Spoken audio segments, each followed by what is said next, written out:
Hello guys, it is me, your host, Shiro, and welcome to the Hollow Sound Podcast. Today I'm here alone. My other host, Trexador, as you guys have come to know him, has an appointment with a dentist, so he was unable to be here. And so with his absence, I decided to create a new segment. Uh, we have the morning show, we have a late night show, which we have yet to actually record on, which we're working on that, but generally it's hard to get that third person in here with us. And then we have this one, which is called the Hollow Experience. Well, I'm just imagining this one's going to be where we put more work and effort into topics. Because, for all you guys who don't know, the morning show, we just generally find a topic and then we give it a little bit of thought onto it, and then give our thoughts on it. And typically, it's not really well developed, and it's not scripted. This right here, what I'm about to read off, is fairly scripted. Not only scripted, but I've looked into quite a bit of this topic. It's really interesting. It's a mystery. And so, that's how it is going to be over here in the Hollow Experience. We may change up the morning show to be a little bit more scripted, or at least a little more developed, but for right now, it's just what it is. And so, allow us to move into the topic. The topic is called the Markovian Parallax Denigrate. The story goes that people back in 1996, a part of a proto-web community called Usenet, received what is considered spam in the form of messages that were multiple levels of weird and bizarre. The title of each of their posts was Markovian Parallax Denigrate, followed by a huge mess of text in no particular order whatsoever. I'll read off an example. Jitterbugging McKinley Abe, break Newtonian, infoing call update Cohen. El Collaborate, Woo Sports Writing, Wococo, Infocate, Tausler, Shade Flower. Debbie Sterling, Pathogenesis, Escritor, Advantageous, Novo, ITT, Most. Chairperson Dwight, Hot Zug, Different Pinpoint, Dunk, McKinley Pendant. Firelight, Uranus, Episodic Medicine, Diddy Craggy, Vlogging, Variac, Brotherhood, Web, Impromptu, File, Countenance, Inheritance, Cohesion, Refrigerate, Morphine, Napkin, Inland, Gennaro, Nameable, Yalebrook, Honk. And that is the message. Excuse me, guys, sorry about that. But that is the message that they left. And in some records, these attacker messages started or occurred the 5th of August 1996, and then quickly ended, forgotten. But in 2006, when Wikipedia page became a favorite place to post and find creepy Wikipedia lists, bloggers found some interesting shit. On Google's public Usenet archives, one message was left with the name Markovian Parallax Denigrate as the subject. And with the sender's email available, it didn't take very long for the people to dig up information on the sender. Susan Landon, I may be saying that wrong, who is a former journalist which was arrested in 2004 after serving as an agent of Saddam Hussein government. She since has become a dealer of various conspiracy theories, one of which included Lockerbie bombing cover-up to 9/11 truthism. There's also a story that goes with this that I will link to the site. I will link the site down below. And the thing down, this site also functions as my source. I am unsure on how exactly reliable it is, considering this is a mystery/myth, and thus a lot of information could be fabricated or obviously wrong. So down below, in the in the comments sections, make any comment to fix what I may have said that's incorrect. But then again, most of this is speculations, and some of it is something I found. And so, just down below, just comment stuff to fix my mistakes that I might make. So again, with the source telling us that Google Usenet archives, using Google Usenet archives, it encouraged me to go take a look on Google to try to find that. Typing that into Google search bar, Google's public Usenet archives, links you to Google Groups. I don't know if that is the same thing, but maybe it is, and it's just a different name or a way of addressing it. So, whatever it was, I did find what I was looking for. It led me to Google Groups. Searching up Markovian Parallax Denigrate led me to one message that was related to the topic at hand. There's like 7, but only one was what I was looking for. And in that message, it had what I have read off in the beginning, the message that was making no sense. And the thing that's even more surprising was the date was the August the 5th, 96. Whether this is a technological trickery on Google's part, or then again, this is an archive of previous messages, my thoughts are still hazy on the matter. And it wasn't there, or it was, but not where it should have been.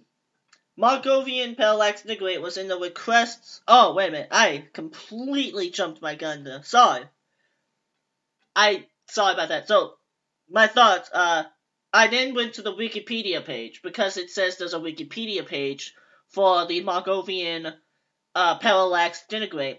And so, in the, I didn't read it off in the beginning, but the Wikipedia page for Markovian Parallax Denigrate was actually deleted within the story for some reason.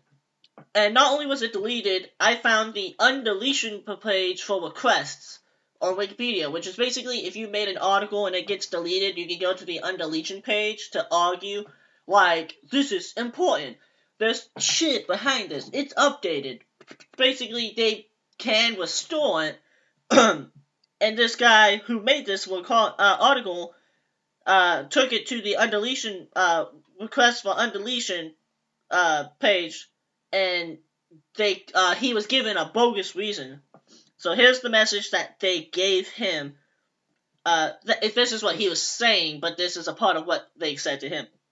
This was something that happened in 1996, where a bunch of Usenet groups were spammed with a message of random words under the title Markovian Parallax Denigrate. Due to the name, the solving the encryption would mean utilizing Marco chain, but no one has ever been able to decipher the message. It was a real offense, and why this article was deleted, I'll never know. The guy who deleted it, Chris, claimed that merely existing does not warrant having an article on Wikipedia, which is the stupidest thing I have ever heard. Because everything on the site is on here because it exists, or is believed to exist, this is verifiable. The U.S. government, I think, even arrested the person whose email address this message was sent from. Either that, or they just investigated.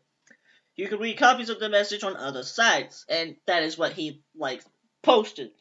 Which is interesting, that the Wikipedia page was deleted, but the guy who deleted it gave a really vague and worthless response as to why it was deleted. And if you guys have been to a Wikipedia page, there's some really weird Wikipedia pages. So, the staff members responded with, as announced at the top of the page, this process is only for articles that were deleted uncontroversially and has no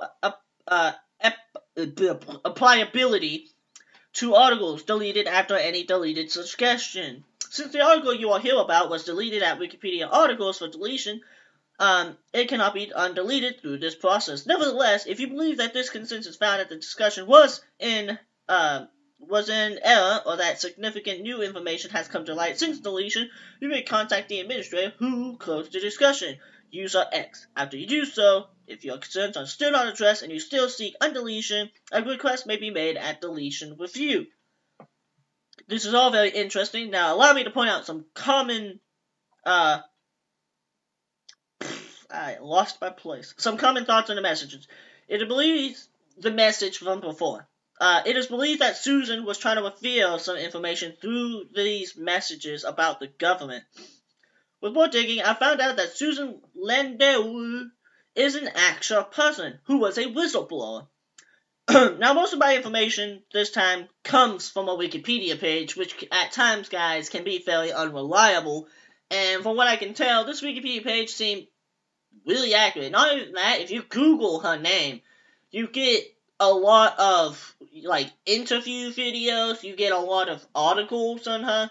She's actually somewhat popular, and I think it was around the time Snowden was popular, because, the very first interview video I watched was talking about Snowden in the bottom, and so I think this was at least where the interview was taking place, was during that time. But I encourage you guys, it wouldn't surprise me if my information was like actually very false or somewhat incorrect. And the thing is that some of this information doesn't line up with the original post, but my original source being also down below, I don't know how much useful it is either. And so, if you guys really want to contribute to this investigation, because I did look into quite a bit of this, you guys can comment below other sites for me to check out, and at a later time, I may go back and revise this on a later occasion. So, let us continue. The Wikipedia page says she was arrested in 2005, which is another contradiction to our previous post, which said 2004. And a year later, she was originally, sorry, I'm like reading a script, so I'm like saying some things out of the script. The Wikipedia page also says she's a activist alongside a journalist, and she's a U.S. congressional staffer. When she was arrested, she was released being deemed too mentally unfit to stand trial, even though she had a clean bill of health at the time of arrest. Other than that, the Wikipedia page doesn't reveal too much more that we could use to this mystery. It does not really say she was accused of working for Saddam Hussein, though she has been inspected, accused of working with foreign governments. Other than that, there's not much more this page can really give us. It doesn't say anything about the messages, which I would feel would be a stronger thing, saying like she's trying to do something. She is, after all, a whistleblower, so this message could be her way of trying to reveal information, even though that message was fucking weird. So again, keep this in mind. Most of this information might be bullshit because it came from a Wikipedia page. So again, for you kids out there who are writing articles or essays for school, don't use Wikipedia. It's unreliable. Even though I'm using it right now and contradicting myself, I regret it. It's just, I used this Wikipedia page for this occasion because it was the greatest collection of information in one place I could use without having to span across multiple pages, which in times means I'm kind of lazy, but it's also kind of helpful to me because it was all in one place. So, now, a lot of you may be wondering, you've been talking a lot about everything around this message, but not the message itself. It is said in that one guy's post for the request for undeletion about how it uses Marco chain to decrypt it. Well, no one's been able to decrypt it, and I didn't take a look at what Marco chain was, considering a lot of encryptions and stuff use very complex ways to do the encryption. It's kind of, I didn't want to look at it. It might be a little too complex even for me, and I'm not really smart. I'm kind of, I wouldn't even say I'm average, maybe a little bit below average, I don't know. But the message, no one's been able to fully, if not slightly, solve the message, and who knows, like, this chick was originally said she was, like, mentally unable to stand trial. Again, she was healthy at the beginning, but if she is mentally unhealthy, then it could just be that this message she posted was just gibberish. So, for right now, we don't know, and for all we know, I don't think there's anybody else who's actually working on this anymore to try to solve it. I think it's also more impressive how it's an internet mystery, I would assume, and there's top 10 lists out there that talk about internet mysteries, and I'm impressed this doesn't make it on though. Even though it's not as big of an internet mystery, it's still a small mystery, like along with like Cicada 3301, I think that's the numbers. which we'll be talking about all those in the morning show. I'll be doing this. I'll be talking about this on the morning show also, and over there on the morning show we'll be giving our thoughts on what we think the message actually meant.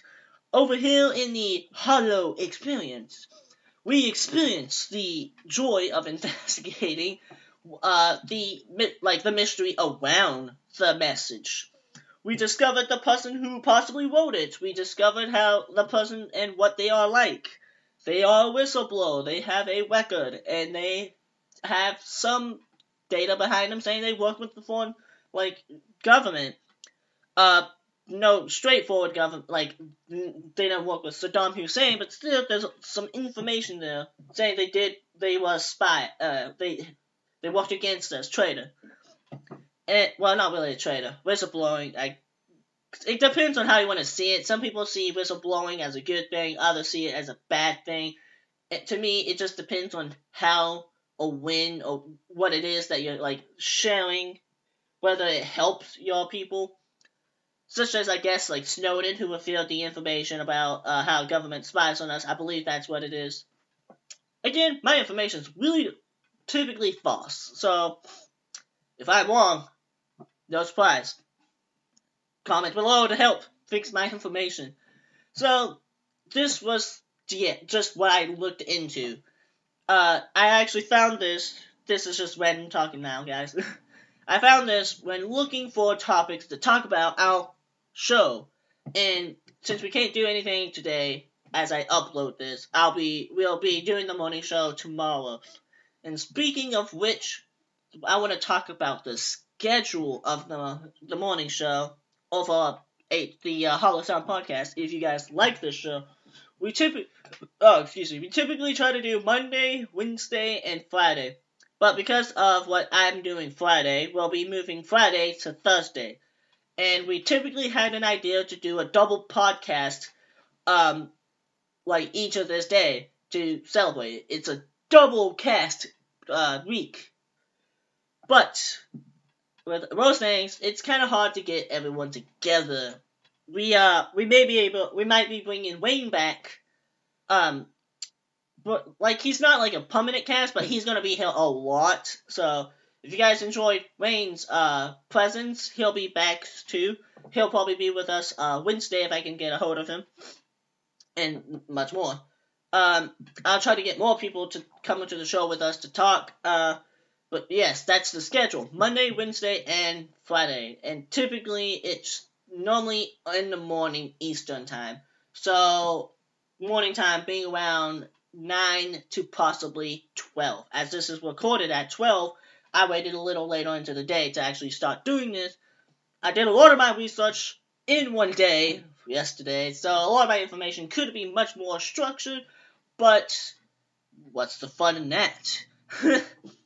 And this is going to be talked about in the morning show tomorrow upon this being uploaded today, which it's a Monday. So Tuesday we're going to be talking about this for a bit, and we possibly might be talking about something else. Wink, wink, wink.